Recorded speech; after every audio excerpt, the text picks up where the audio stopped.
Welcome to Speaking of Grace, the weekly message podcast from the Whole Life Church in Orlando, Florida. We're a multi-ethnic, multicultural, and multi-generational congregation committed to our mission of loving people into a lifelong friendship with God. We are committed to our vision of being a church without walls, fully engaged in serving the people of our community. Thank you for joining us as we continue Speaking of Grace. Bethlehem was our home. Elimelech and I were so happy there. We had family and friends, and our two boys were thriving and growing like weeds. But then the rain stopped. We didn't worry at first. We had had times of droughts before. Friends and family would help each other out until eventually the rain came. But it was too long, and we had our boys to think about. Most of our family had left already, heading to Reuben. We decided to settle on the other side of the Arnon River, which technically was Moab. I know. This was not a popular decision. Our people looked down on the Moabites because of the way they treated our ancestors when they were fleeing to Egypt, and because of their questionable worship practices. We had no fear of settling in Moab. We had faith that God would provide, and we just knew that we could serve him wherever we were. We prospered in Moab. Elimelech found work. The boys found wives, Orpah and Ruth. Life was good. Until it wasn't.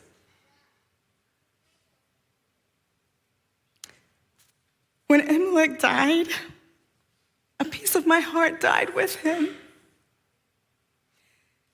And when our boys died several years later, my heart continued to beat, but there was no life left in it. Losing those that I love the most was more than I can bear. And with no male providers, I was destitute. Was my faith so naive? God, were you punishing me for settling in Moab? And if I'm going to be honest with myself, I am broken, bitter, and angry. I have served faithfully all these years, and I'll continue to do so. But I am so confused.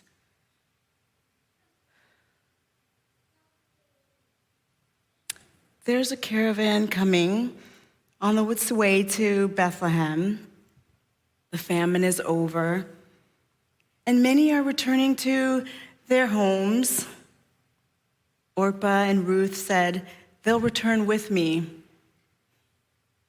I think I'll tell them tomorrow that they just need to stay here where it's safe.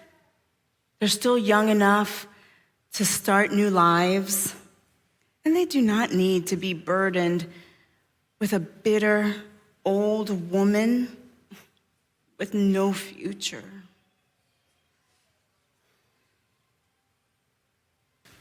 Have you ever had a bad decade? Welcome to the Book of Ruth. Welcome to the Book of Ruth. Naomi had a bad decade. And thanks so much to our drama group that helps with these things. I think it brings it to life a little bit, puts you in the shoes, and gets us ready to really talk about the realness of this experience. These aren't just stories that weren't real. This is somebody's life. And when I say a bad decade, truly this was a bad decade for Naomi. The Book of Ruth is a lot of fun. Can I be a little nerdy with you for a couple minutes? I'm just warning you, we're not going to move straight to story. Can I give you a little bit of nerdy background that may help you with story? Is that okay? All right. So hang on. For those of you who don't like trivia, we'll get there, okay? So hang on a second. So here's what I love about Ruth. This is one of the really fun things. This is one of the few Bible stories in the Bible where the main characters, if we were talking about who's going to get an Oscar because it's the, best actor, best actress type, you know what I'm talking about? It's one of the few books in the Bible where the main characters are female and the supporting characters are men. Because in this book, Naomi and Ruth are the main characters. Boaz plays a supporting role in this story. If you don't know who I'm talking about yet, don't worry. We've got 4 weeks. You'll get it figured out as we go. But what you need to understand right at the very beginning of the book of Ruth, as we start talking about it, is the writer of Ruth has made the main characters Naomi and Ruth, 2 female characters. And you have to understand that this is kind of extraordinary in the time and place that this happened.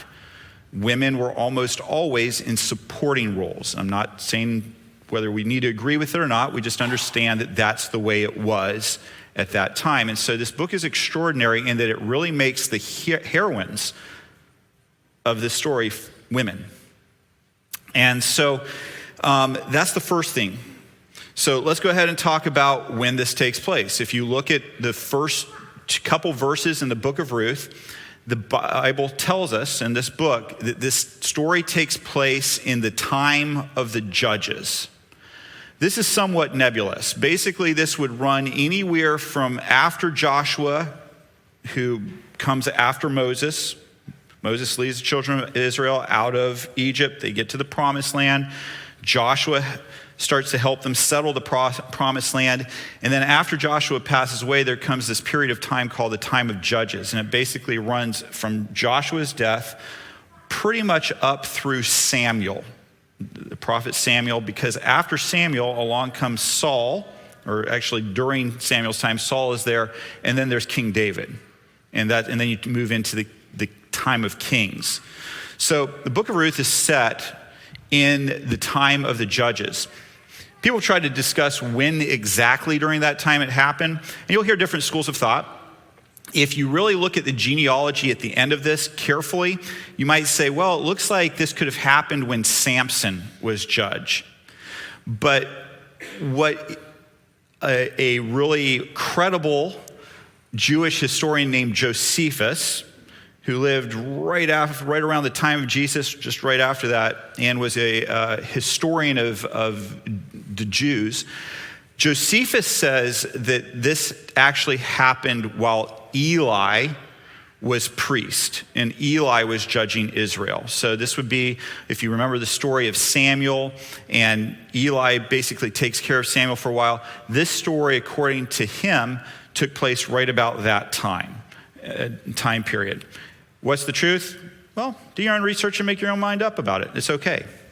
So that's when the story takes place. But here's something that I think is really important for us to think about. Why was the story written?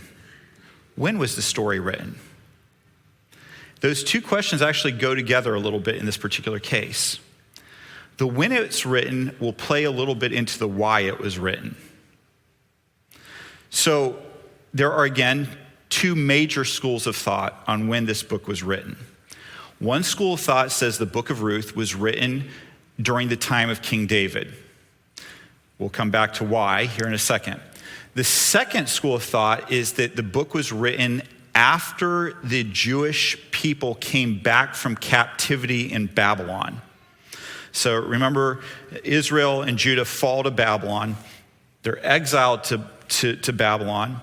And so after they're released and allowed to go back to Jerusalem, back to the promised land area, there are some that believe this book was written at that time. So that would be called post-exile, that would have been written then.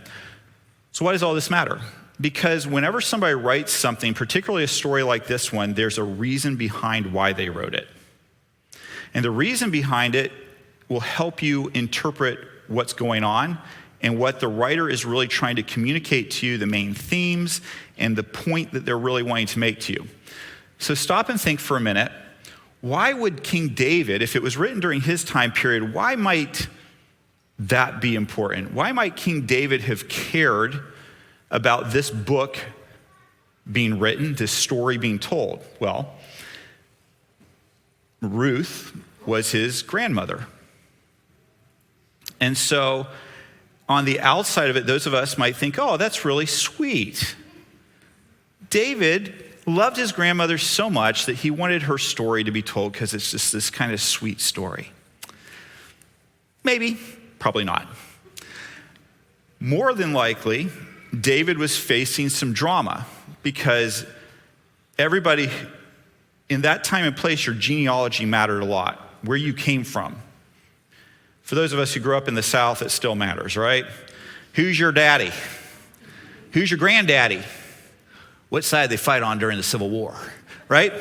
That stuff matters in the South. There's a few of you who get it, and some of you are like, I don't know what this is all about. But just trust me, you'll have to, I can explain that in a different sermon, I suppose. But genealogy mattered a lot in that time, where you came from. And here's the problem. The law that Moses gave, that God gave to Moses, said the Israelites were not supposed to intermarry with people from other races, nations, and areas around them. And the Moabites are almost specifically named. Don't marry them. So can you see how it might be a little bit problematic for David's grandmother to be a full Moabite? There might be some in his kingdom who would say, I don't know, can you be a legitimate king of Israel if your grandmother is one of those people? And so perhaps David said, you know what?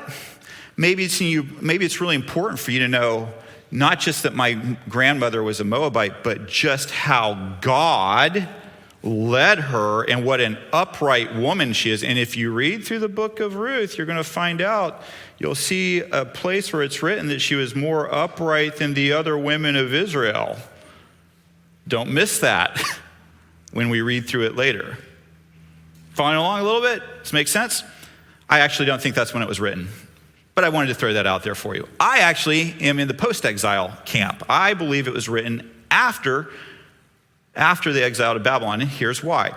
There's some language that's used, and remember, if you think about, well, for those of us who have grown up in the Seventh-day Adventist Church and have read the writings of Ellen White, she doesn't write exactly the way that we write today, right? She uses words and phrases that are a little bit different than the way that we would write it today. And so there are experts who look at the Book of Ruth and they say the way it's written has a lot more in common with the way they would have written and spoken after the exile from Babylon than before. And I'm simplifying it a little bit for you, okay? There are other equally passionate scholars that go, no, I can show you some other places where these language, and then you get theologians fighting each other, and it's just awesome. But I fall into the post-exile camp because there was another issue that came up. And this might be one that you're not familiar with, but when the Jewish people come back from Babylon, not surprisingly, a number of them have married people who were not Jewish. And Ezra and Nehemiah, the leaders, have an absolute meltdown over it. They actually order these people to force their foreign wives to go away. So when I say meltdown, I'm not exaggerating, right? And they tell the priests who have married foreign people, they can't be a priest anymore if you marry someone who is foreign, because you know better. So my personal thought is that one of those priests wrote the Book of Ruth and said, maybe it is possible that maybe there's some times when circumstances and God's providence and leading might make it okay for us to marry somebody who Moses, through God, told us we weren't supposed to marry. Because look at David. His grandmother was a full Moabitess. Have I been nerdy enough with you for a little bit? Okay, are we having a good time? I'm having a good time, so that's all that really matters right now. So this is important because as we go through this book, one of the things I really like to ask you to do is don't just let me tell you the story of Ruth. I'd love to invite you to read the story of Ruth over the next 4 weeks. Read it as many times as you can over these next weeks because there is so much richness. And sometimes when we just do one Passover of a book, we really miss out on the full richness that we can gather when we actually read it multiple times. And the good news is the Book of Ruth only has 4 chapters, so it's really doable. You can actually read it several times, and especially if you put it into a translation that's a little easier to read, like the Contemporary English Version, New Living Translation. If you want it a little bit more technical terms, the New American Standard Bible is a great translation as well. But just read it. And that's one of the things, by the way, I love to do is I love to read it, the book in different translations. So I'll read it one time in this translation, one time in that one, because you get different ideas out of it from that. So the next little nerdy thing that I need you to know is that the book of Ruth is all about names. The names in this book really, really, really matter. So let me go ahead and give you, for example, Naomi. One of the main characters in this book, her name, does anybody know what the word Naomi means? It means pleasantness. So when Jewish parents named their children, they gave them names that they hoped that child would live up to or that they believed exemplified that child or had something to do with. So maybe Naomi's parents, when they had her, maybe they had a hard time conceiving and Naomi shows up. And in that time and place, you sometimes were wanting a boy, but these parents were very excited that they got a girl. It was pleasant for them that they got that. And they wanted her to be a pleasant person, pleasantness. So that's the first name that we're going to talk about today. I'm not going to tell you all the names right away. So then there's the name of Naomi's husband, Elimelech. Means God is my king. So the writer, you're going to say, oh, well, he was named that. But the writer might also be pointing us toward that this was a godly person. That when he goes, maybe the writer's trying to nudge you a little bit towards when Naomi and Elimelech head to Moab, which we would all be like, oh, you can't go there, bad place. Maybe he's trying to say, well, this is somebody who believed that God was his king. And so when he goes there, he was trying to follow God's leading in his life and doing what God wanted him to do. And I'll give you, for example, why I think sometimes the writer might take names and be a little fast and loose with them. So the names of the boys in this are fun. Because I want you to ask yourself as a parent if these are names you would give your kids. Mahlon and Chilion. No, not. I know you okay, you're going to say, no, but what they mean, okay? Mahlon and Chilion. So what do Mahlon and Chilion mean? The names of Naomi and Elimelech's 2 boys. What do those mean? Mahlon's name means sickly. So if you're a parent, you think, yeah, I think I'll name my kid Sickly. That feels good. Let's do it. Let's go with that. Or maybe you think, well, Chilion, let's, I kind of didn't do a great job with that first one. Let's go with Chilion, which means pining. If you don't know what, pining means long, deep longing, sad longing, pine. Oh.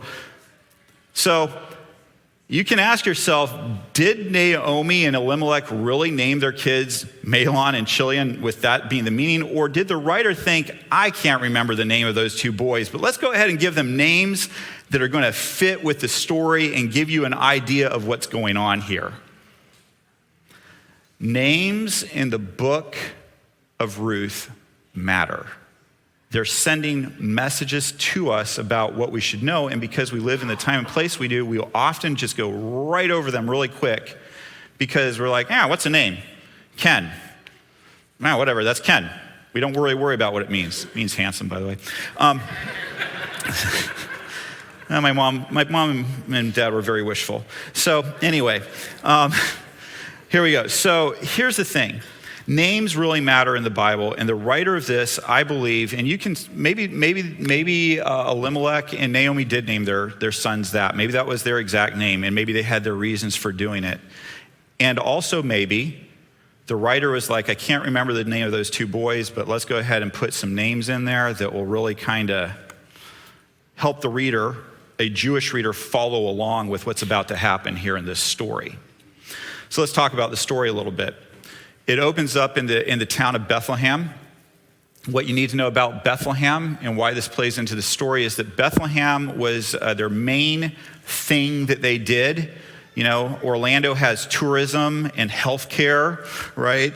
And tourism, right? And that's kind of what hospitality, that's kind of what we're known for here in Orlando, right?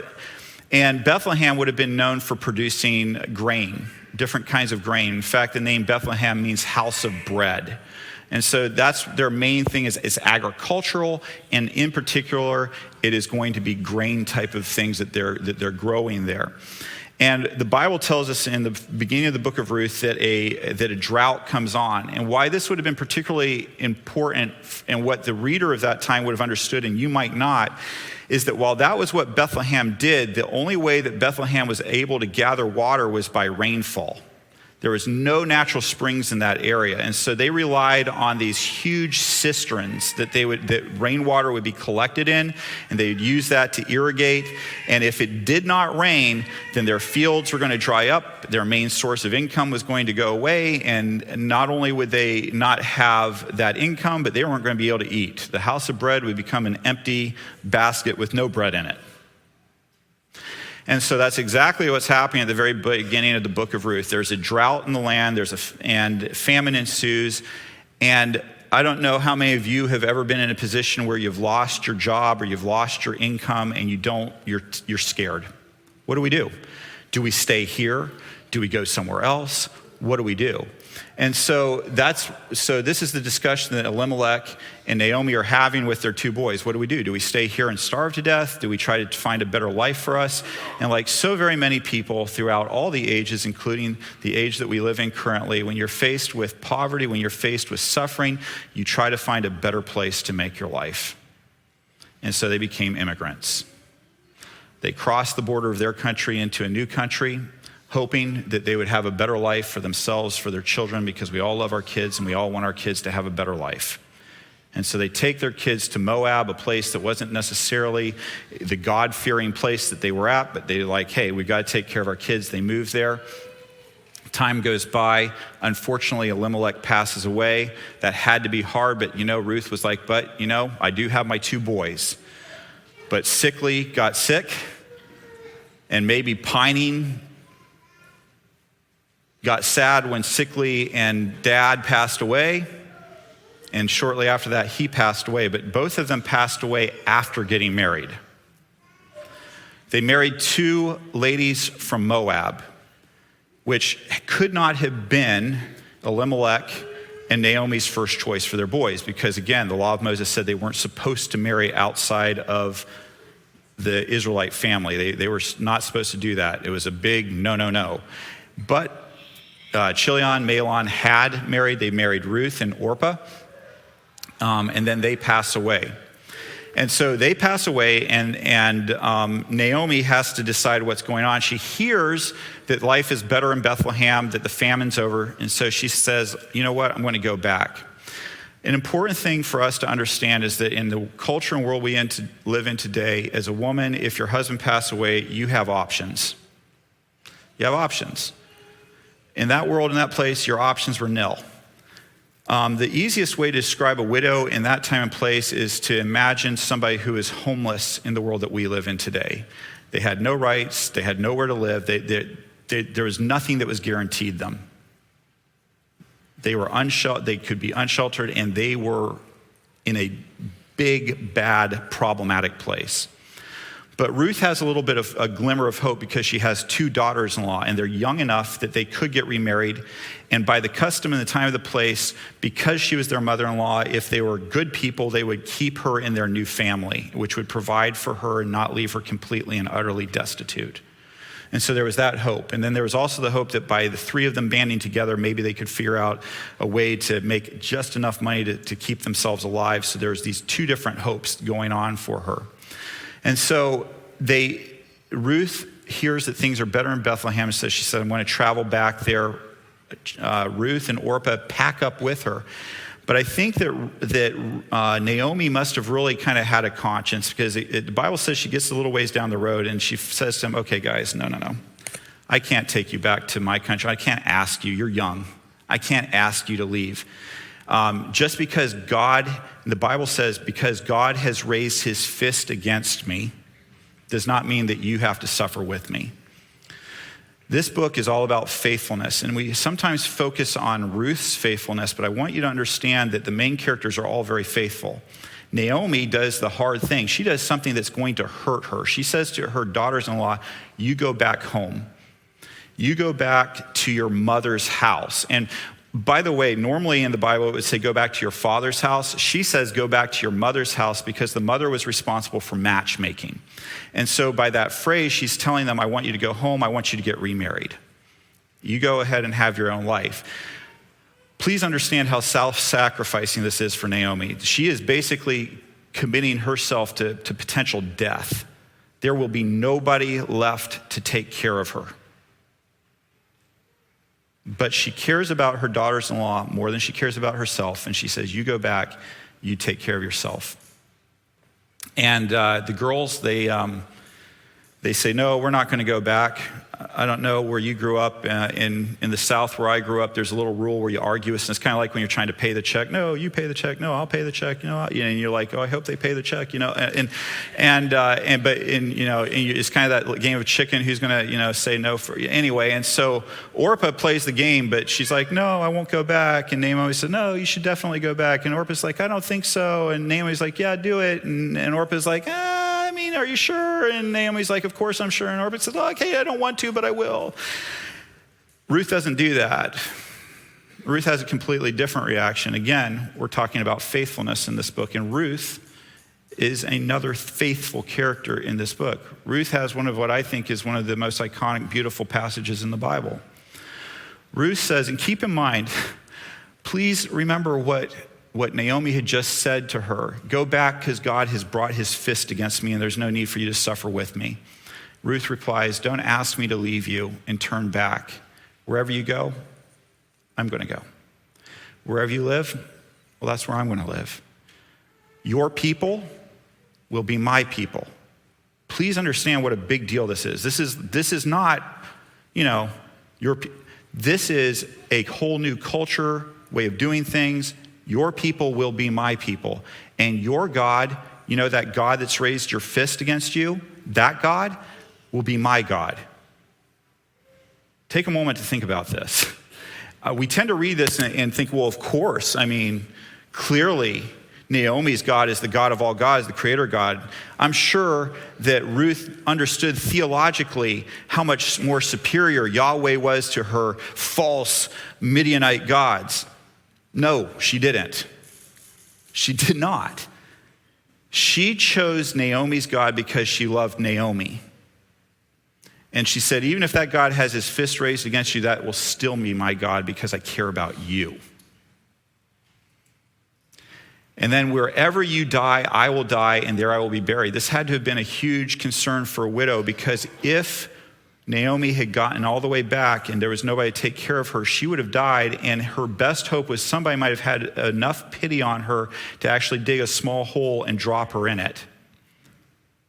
Not give her a proper, that would be, her worst thing is she dies and nobody even notices, and the animals scavenge her.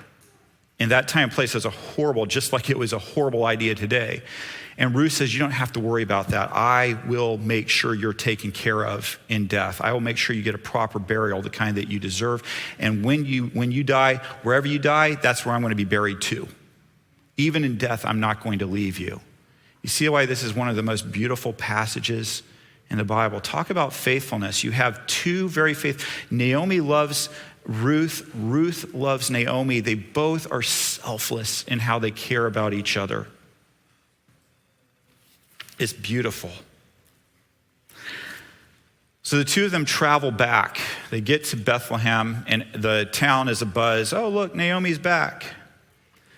And Naomi says, no, don't call me Naomi anymore.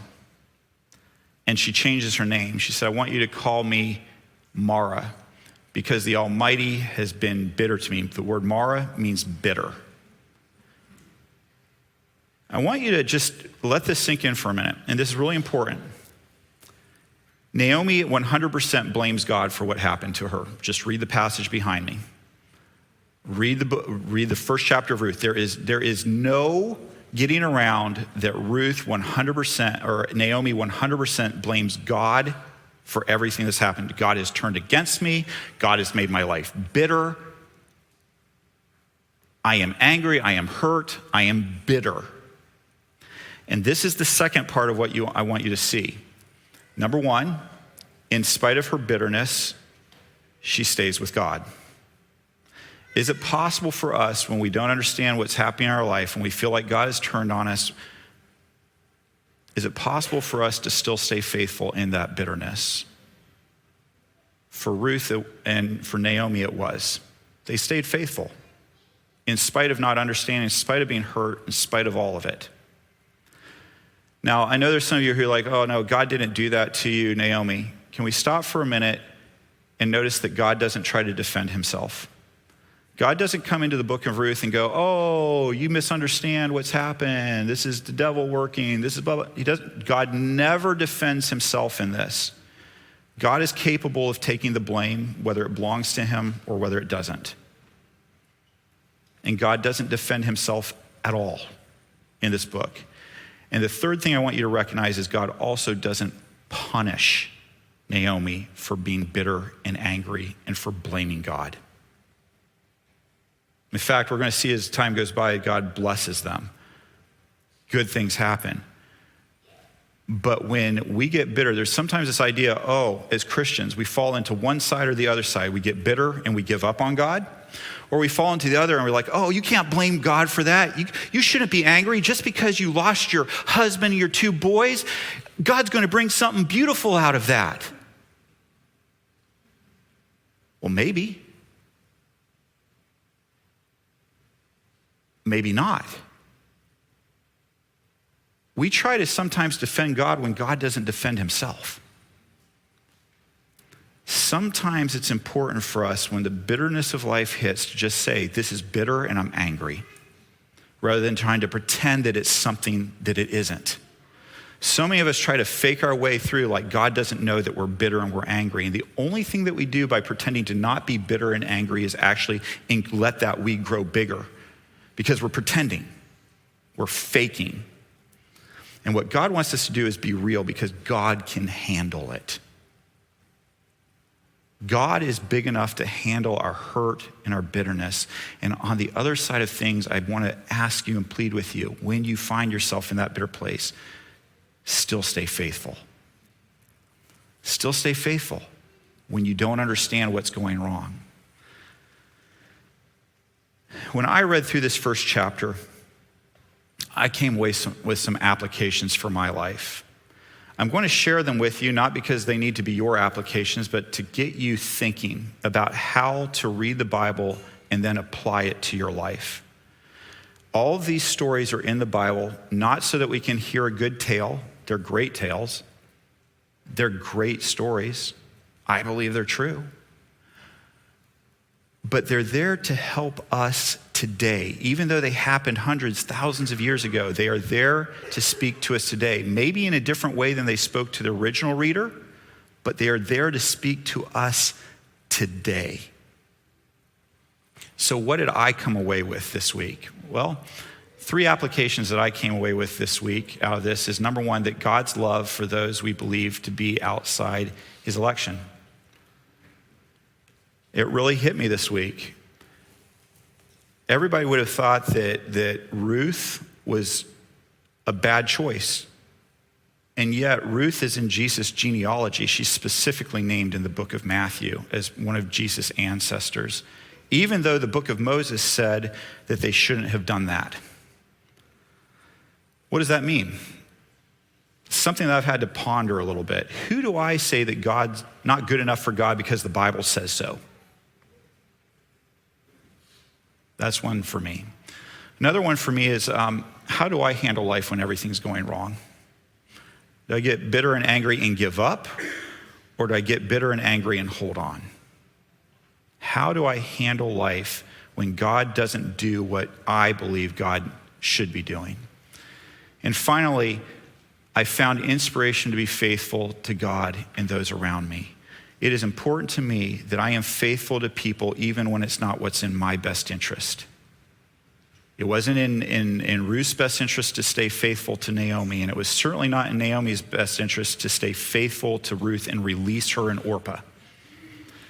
Am I being faithful even when it hurts? Am I caring about those around me more than I care about my own good? These are 3 applications that I have found for myself in the reading this week. What did you find?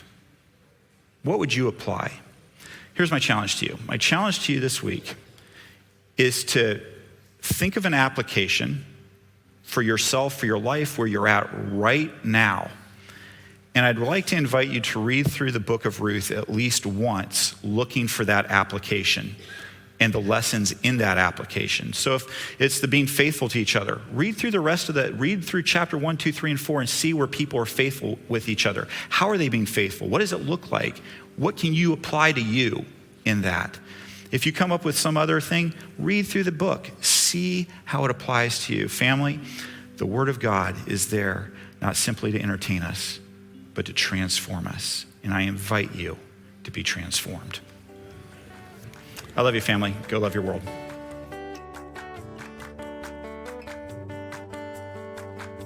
Hi, this is Randy McGray, podcast producer and host here at Whole Life Church.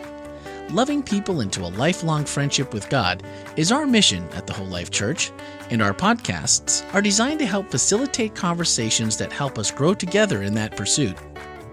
Now that you've heard the message for this week, don't forget to check out the Whole Life takeaways for this message.